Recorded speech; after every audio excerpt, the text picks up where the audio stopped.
आज मैं आप लोगों को एक दिलचस्प कहानी सुनाने जा रही हूं कि कभी आपने सोचा है अगर कोई शहर हो जो सिर्फ रात में जिंदा होता है, जहां वक्त रात जाए और साए आपका पीछा करे, अंधेरों का शहर में जहां एक बार दाखिल होने वाला कभी लूट कर वापस नहीं आता। यह दिसंबर की एक कोहर आलूद रात थी।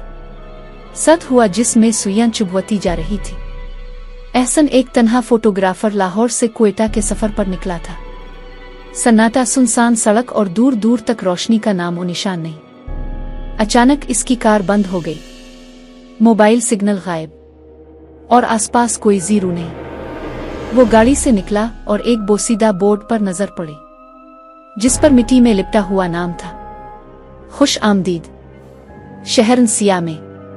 एहसन ने सर झटका, सोचा शायद कोई छोटा सा गांव होगा। भटकते भटकते वो शहर की तरफ चल पड़ा, लेकिन जैसे ही वो अंदर दाखिल हुआ एक अजीब और गरीब खामोशी ने इसका इस्तकबाल किया। गलियां तंग थीं, घरों की खिड़कियां बंद, मगर कहीं कहीं से साया सा झपकता दिखाई देता। पूरे शहर में अंधेरा ऐसा कि आंख भी धोखा खा जाए। लेकिन सबसे डरावनी चीज थी खामोशी। ऐसी खामोशी जो चीखों से ज्यादा डरावनी हो। एक बुढ़िया सिया चादर ओढ़े गिल्ली के नुक्कड़ पर बैठी थी। इसने एहसन की तरफ देखा और कहा, यह जगह दिन के लोगों की नहीं, वापस चले जाओ, रात यहां सिर्फ सायों की है। एहसन के चेहरे पर मसनूई मुस्कुराहट आ गई, मगर दिल की धड़कन बेकाबू हो चुकी थी। वो एक पुराने सराय में रात गुजारने का फैसला करता है। जैसे ही रात के 12 बजे घड़ी रुक गई, मोबाइल बंद और पूरा शहर जैसे मुंजमद हो गया।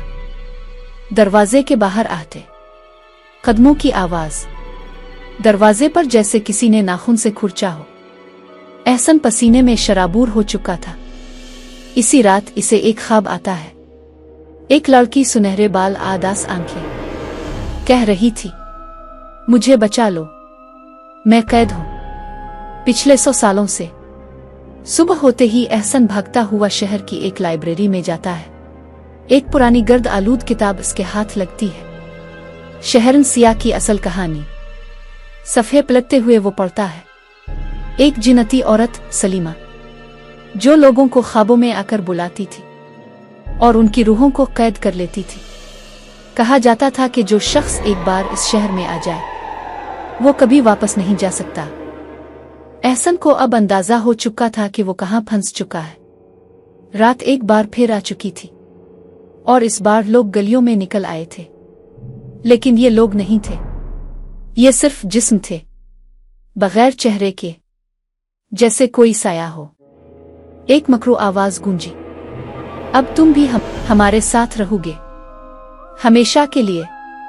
एहसन दौड़ता है, पसीने से शराबूर सांस फूलती जा रही है। इसे याद आया, इस ख्वाब वाली लड़की की तस्वीर उसके कैमरे में थी। इसने तस्वीर निकाली। तस्वीर में एक पुराना दरवाजा था। वो उसी दरवाजे की तलाश में शहर के बीचों बीच पहुंचा। दरवाजा खोला, अंदर धुआं, साये और एक औरत की चीख। अचानक एक रोशनी की किरण आई दरवाजे के पार से, जैसे किसी ने कैद शुदा रूह को आजाद कर दिया हो। साये चीखने लगे और धुआं गायब होने लगा। एहसन की आंखें बंद हो गईं। जब आंख खिली तो वो अस्पताल में था। 3 दिन से कोमा में था डॉक्टरों के मुताबिक। सब कुछ ख्वाब लग रहा था, लेकिन कैमरा इसके साथ था, टूटा हुआ। और जब इसने कैमरे का आखिरी फोटो देखा तो इस तस्वीर में वही दरवाजा था और उसके सामने खड़ी वही लड़की।